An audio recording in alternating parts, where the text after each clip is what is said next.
আজ রবিবার মানেই ভালো মন্দ খাওয়া দাওয়া, তার মধ্যে পয়লা বৈশাখের সকলকে জানাই প্রীতি ও শুভেচ্ছা। কেমন আছো বন্ধুরা? কারণ যাদের যাদের পয়লা বৈশাখের শুভেচ্ছা জানানো হয়নি, আজকের ভিডিও থেকে তোমরা সকলেই পয়লা বৈশাখের শুভেচ্ছাটা জানিয়ে দিলাম তোমাদেরকে। সকলের বাড়িতে আজও ভালো মন্দ রান্না, আজ সানডে, আর তার মধ্যে আমি পয়লা বৈশাখ থেকে কী কী থালি শেয়ার করলাম সেগুলি তোমাদের সঙ্গে আজ তুলে ধরবো বন্ধুরা। পাশে থাকো, শুধু রান্না নয়, থালিগুলিও তোমাদের দেখতে হবে আমি কী কী মেনু তৈরি করেছি এই কয়েকদিন। আর যদি ভালো লাগে অবশ্যই লাইক শেয়ারের মাধ্যম দিয়ে পাশে থেকো বন্ধুরা। চলো কথা না বাড়িয়ে কাজে আসা যাক। আজ কী কী থালি শেয়ার করলাম, সেটা কী কী মেনু আছে চলো শেয়ার করি। প্রথমে রয়েছে মুগের ডাল, লেবু, শসা, আলুর চিপস, মাছ, তার মধ্যে রয়েছে চাটনি, পাঁপড়।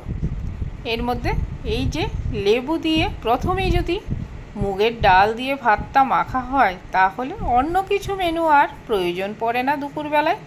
কিন্তু তাও ভালো মন্দের দিন, বৈশাখ মাসের প্রথম শুরু বলে কথা, তা তো লাগবেই। তার মধ্যে এই যে দেখো কতটা সেন্ট বেরিয়েছে। এরকম মেনু বাঙালির ঘরে ঘরে একদম বিরাজমান। বাঙালিরা এগুলি খেতে ভীষণ ভালোবাসে। সঙ্গে যদি একটু লেবু চিপে দেওয়া হয়, ওফ, তার যে কী ফ্লেভার। চলো আরেকটি থালি শেয়ার করি। আজ হলো মটনের ঝোল, মানে কচি পাঁঠার ঝোল। কচি পাঁঠার ঝোল খেতে তোমরা সকলেই ভালোবাসো, আমিও ভালোবাসি কি না বলতে পারবো না, আমি নিজে সত্যি খাই না, কিন্তু রান্না সবাইকে করে দিই। সবাই ভালোই বলে, নিজে না খেলেও অন্তর দিয়ে যেহেতু রান্না করি সবাই ভালোই এটাকে প্রশংসা করে। তাই কচি পাঁঠার ঝোল আজ বানিয়ে ফেললাম। এবার চলো তার সঙ্গে আজ কী কী মেনু রেখেছি। শুক্তো, বাঙালিরা শুক্তো খেতে ভীষণ ভালোবাসে। শুক্তোটা আমিও বরাবর খুবই ভালোবাসি, আমার মেয়ে তো খুবই পছন্দ করে, তাই শুক্তোটা তৈরি হয়ে গেল। এইবার আর কি মেনু আছে চলো দেখি। শুক্তোর পরেই আছে একটা গাছেরই লাউয়ের ডাঁটা দিয়ে একটা ডাল। এই ডালে ফোড়ন দেওয়া হয়েছে রসুন আর কালো জিরে, শুকনো লঙ্কা দিয়ে। এই ডালটা খুবই হেলদি আর ভালোও লাগে খেতে, কারণ গরমকাল একটু পাতলা ডাল হলে বেশ ভালোই লাগে। আর সঙ্গে যদি একটু গন্ধলেবু হয় তাহলে মন্দ হয় না। এই আজকে সিমসাম মেনু, তার সঙ্গে থাকবে টক দই মিষ্টি, তো কমন,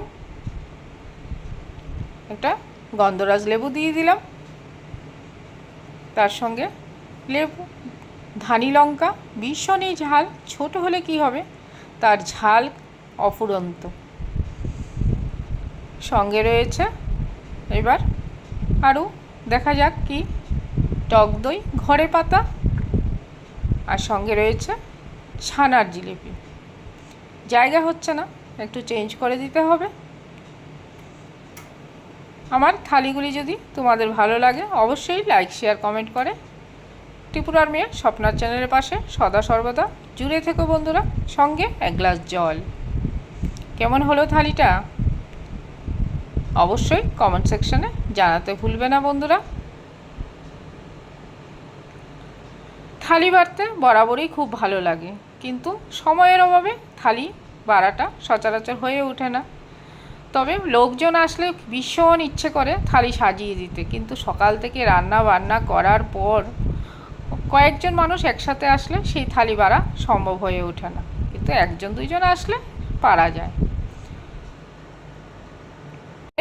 আমি আমার বাড়িতে যদি কোনো অতিথি আসুক বা আমার বাড়িতে কেউ যদি কাজ করতে আসে, আমি থালিগুলি তাদেরকে বেড়ে খাওয়াতে ভীষণ ভালোবাসি। আর সেই দিনে আমার বাড়িতে একজন এসেছিলেন বাড়িঘর পরিষ্কার পরিচ্ছন্ন করতে, এক দাদা। সেই দাদাকে আমি এই থালিটা বেড়ে দিয়েছিলাম, সত্যি এত খুশি হয়েছে কি বলবো তোমাদেরকে। এর আগে একবার আমাদের বাড়িতে তাকেও একটা থালি বেড়ে দিয়েছিলাম। চলো একটা মজা দেখবে, কত খুশি হয় দেখো। দেখো পছন্দ হয়েছে থালিটা? বাবা, হ্যাঁ, ভোগের প্রসাদ। ভোগের প্রসাদ লাগছে। ভোগের প্রসাদ এরকম করে যেত। প্রতিদিনই তো থালিটা বাড়ি, আজকে তোমারে দিতে পারলাম, আমার খুব ভালো লাগছে।